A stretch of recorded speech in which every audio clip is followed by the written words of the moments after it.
Hello सखियों, मैं आपकी अपनी सारिका दीक्षित। आप लोग कैसी हैं? आई होप कि आप लोग सभी लोग अच्छी होंगी और सुरक्षित होंगी और अपना और अपने परिवार का ध्यान रख रही होंगी। सखियों, आज मैं आपका ज़्यादा टाइम नहीं लूँगी, बस इतना ही कहने आई हूँ कि सखियों, अपने परिवार का जिस तरीके से आप लोग ध्यान रख रही हैं, उनकी सारे दिन केयर करती हैं, उनके लिए खाना बनाती हैं, उनके लिए सुबह जल्दी उठना, जो रूटीन लाइफ आपकी कोरोना वायरस के पहले थी, वही लाइफ आपकी आज भी है और बल्कि उससे भी ज़्यादा आप आज मेहनत कर रही हैं, क्योंकि आपके साथ आपका परिवार भी साथ में उसी घर में रह रहा है और सारे दिन बच्चों का ध्यान रखना। लेकिन इन सारी बातों में सिर्फ आप अपनी ही ध्यान रखना भूल जाती हैं। तो सखियों, मैं सिर्फ आप लोगों को बार बार यही कहना चाहूँगी कि आप अपना ध्यान भी रखिए। अगर आप अपना ध्यान रखेंगी तो आप अपने परिवार का और अपने बच्चों का अच्छे से ध्यान रख पाएंगी। मैं सिर्फ इतना चाहती हूँ कि सखियों, आप घर में रहते हुए ये दिमाग से निकाल दीजिए कि अगर हम घर में रहने लगे हैं तो अब हमें बाहर नहीं जाना, कुछ नहीं करना, तो मुझे अपने ऊपर क्या ध्यान देने की ज़रूरत है। सखियों, ये बात बहुत गलत है। हमें हमेशा अपना ध्यान रखते हुए ये सोच के नहीं रखना चाहिए कि मुझे तो सिर्फ दूसरों के लिए जीना है, दूसरों के लिए दिखना है। कभी कभी अगर जब हम अपने लिए सोचते हैं और अपना ध्यान रखते हैं, अपनी खाने पीने की चीज़ों का ध्यान रखते हैं, अपनी बॉडी की केयर करते हैं, अपनी त्वचा की देखभाल करते हैं, अपनी बालों की देखभाल करते हैं, तो हमें जो अंदर से एक खुशी मिलती है उसका कोई ठिकाना नहीं होता और वही एक सेल्फ मोटिवेशन है। सखियों, आज मैं आपको सिर्फ एक इतनी महत्वपूर्ण बात बताऊंगी जो सबसे ज़्यादा इम्पॉर्टेंट है, और वो ये कि अगर आप अपने आप को सेल्फ मोटिवेट करेंगे तो आप ही नहीं, आप अपने परिवार के साथ दुगनी खुशी के साथ रह पाएंगे और उसी एनर्जी के साथ आप काम कर पाएंगे। इसलिए सखियों, आप सभी को अपना ध्यान रखने की बहुत ज़रूरत है। इस कोरोना जैसी महामारी में आप लोग इतनी व्यस्त हो गई हैं कि अपनी दिनचर्या तो जैसे आप लोगों को ध्यान ही नहीं, सारे दिन काम करना और फिर थक हार के सो जाना। तो सखियों, मैं आप लोगों को सिर्फ यही बार बार कहूँगी कि आप अपने आप को पॉजिटिव रखिए, खुद को मोटिवेट रखिए और अपना ध्यान रखिए। और वैसे सखियों, महिलाओं में इतनी शक्ति होती है कि वो हर एक परिस्थिति में अपना एक नया रूप धारण कर लेती हैं।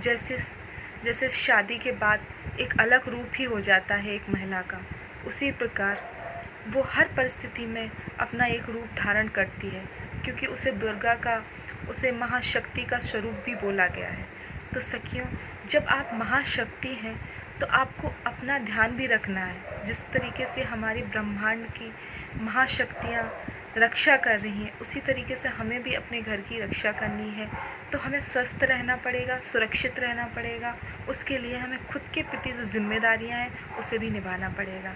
तो मैं आप लोगों से आशा करती हूँ कि आप सभी अपना ध्यान रख रही होंगी और ध्यान रखने के साथ साथ अपने लिए ब्यूटी टिप्स जो मैं आप लोगों को बताती हूँ कि अपने स्किन का कैसे ध्यान रखना है, खाने की चीज़ों का कैसे ध्यान रखना है।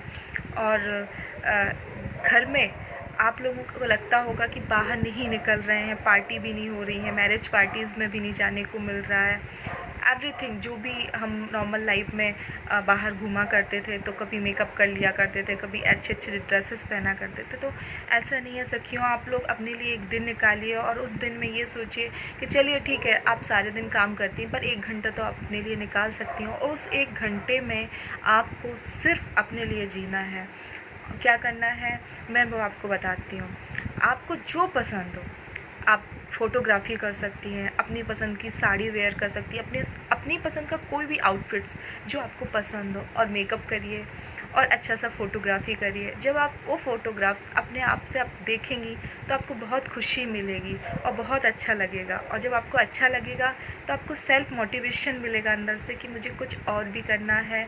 और इसके लिए जब अपने आप को मोटिवेट करती रहेंगी तो आप ये नहीं सोचेंगी कि अरे ये कोरोना महामारी चल रही है और अब मैं क्या करूं, अब कैसे अपना ध्यान रखूं, क्या करना है, कहीं जाना तो नहीं। ये सारी बातें आपके दिमाग से निकल जाएंगी और आप अपनी लाइफ को बहुत अच्छे से एंजॉय कर पाएंगी।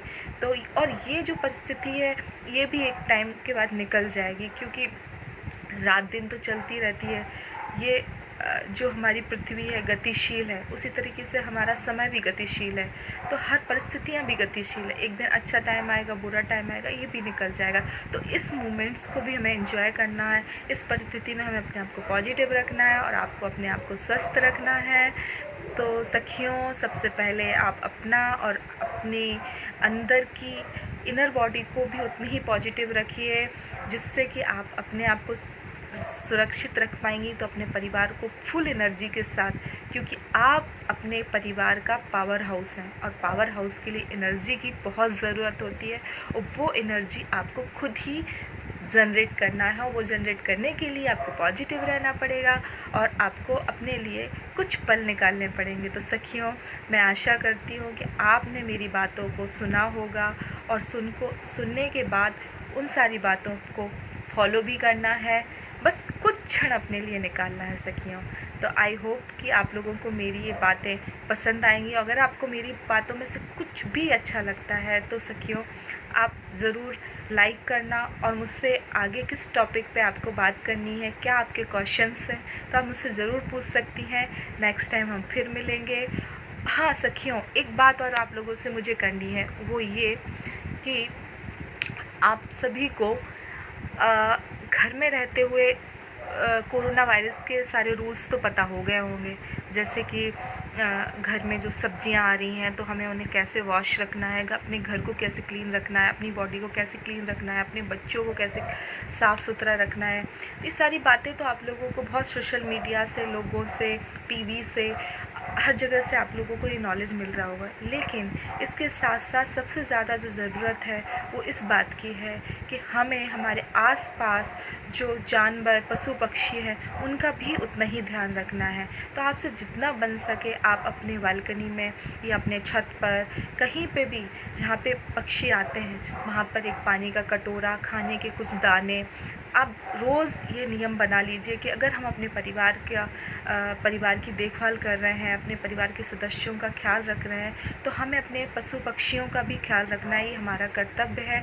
और प्लीज़ आप इस बात को इग्नोर मत कीजिएगा। आई होप कि आप लोग घर पे ऐसा सब लोग कर रहे होंगे, लेकिन जो लोग नहीं कर रहे हैं वो ऐसा करिए और उनका ध्यान रखिए। तो नमस्कार सखियों, अब मैं आप लोगों से अलविदा लेती हूँ और आगे आपके लिए कुछ नया लेके आती हूँ। Thank you so much.